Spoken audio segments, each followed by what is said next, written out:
Voilà, dans cette nouvelle vidéo, on va parler de la purification de l'aspirine. Donc, c'est l'une des manips qu'on doit réviser pour l'examen. Alors, le but de la réaction, le but de cette technique, de cette purification, c'est la purification de l'aspirine par la méthode de recristallisation. Alors, il faut bien préciser ce que c'est que la recristallisation ou la base ou le principe de recristallisation. Alors, le solvant de la recristallisation doit avoir les propriétés suivantes. C'est-à-dire qu'on va mettre notre aspirine brute qu'on a préparée dans la séance précédente. Hein. C'est sûr qu'elle contient quelques impuretés, par exemple des traces d'acide salicylique qu'on a utilisé comme réactif pour préparer l'aspirine et probablement quelques traces d'acide sulfurique qu'on a utilisé comme catalyseur.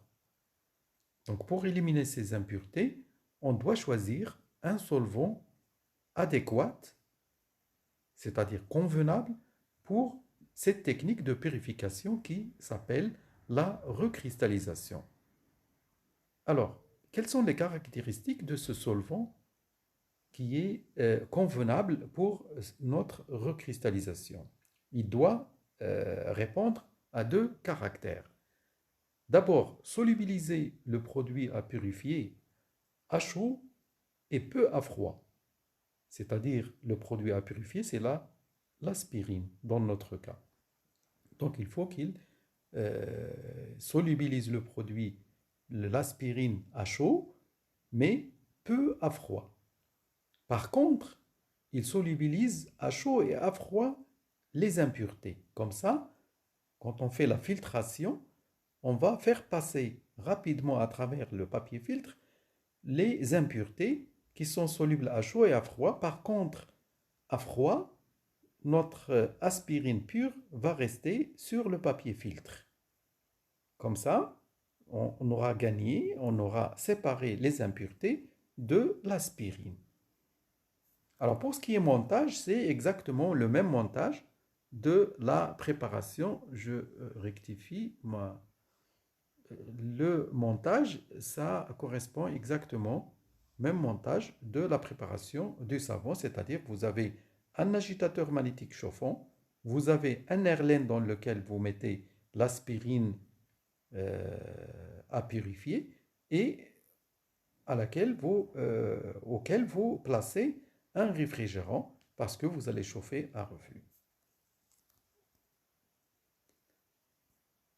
Et puis après, deuxième montage que vous utilisez, c'est le montage de filtration dont on a parlé dans la méthode de préparation du savon.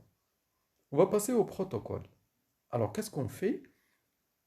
On introduit dans notre Herlène 2 grammes d'aspirine et on solubilise ce solide dans 10 millilitres d'un mélange de solvants. Alors, on prend 9 millilitres d'eau et 1 millilitre d'éthanol. Donc c'est un mélange alcoolique. Et on chauffe à reflux sous agitation magnétique.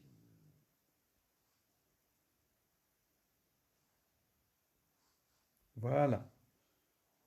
Ensuite, une fois notre aspirine est dissoute, on arrête le chauffage. Donc le but du chauffage, c'est tout simplement pour solubiliser à chaud notre aspirine. Comme ça, tout va être soluble, y compris l'aspirine et les impuretés à chaud.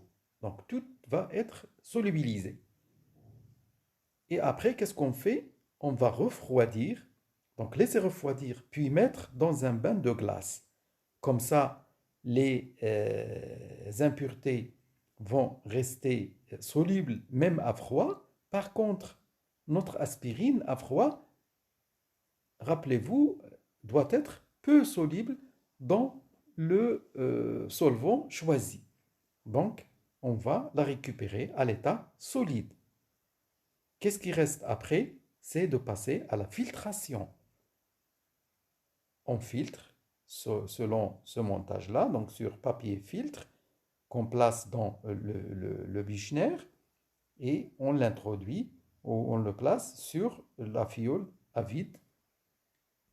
Donc j'efface cela. Et bien sûr, on ouvre le robinet de manière à permettre à la filtration de s'effectuer euh, correctement. Voilà. Après, on récupère notre aspirine pure sur le papier filtre et on essaye de la sécher avec du papier normal. Et après, une fois on s'aperçoit qu'elle est sec, on la pèse et on calcule le rendement. Alors, deux petites choses qu'on peut faire sur l'aspirine, c'est de mesurer son point de fusion à la fin, une fois c'est sec. Pourquoi? Parce que on fait à la fin une petite vérification hein, pour savoir est-ce que l'aspirine est bien pure. Pourquoi? Parce qu'on compare le point de fusion de l'aspirine purifiée avec l'aspirine brute, c'est-à-dire avant recristallisation. Comme ça, on vérifie hein, notre purification. Est-ce qu'on a fait une purification efficace ou c'est la même chose? Alors vous allez remarquer si vous avez effectué correctement votre purification par recristallisation, vous allez remarquer que le point de fusion de votre aspirine brute est avec une valeur un peu plus bas que que le point de fusion de l'aspirine pure. Donc l'aspirine pure va avoir un point de fusion un petit peu supérieur par rapport à l'aspirine brute. Voilà, c'est comme ça qu'on termine cette vidéo et à bientôt et bon courage.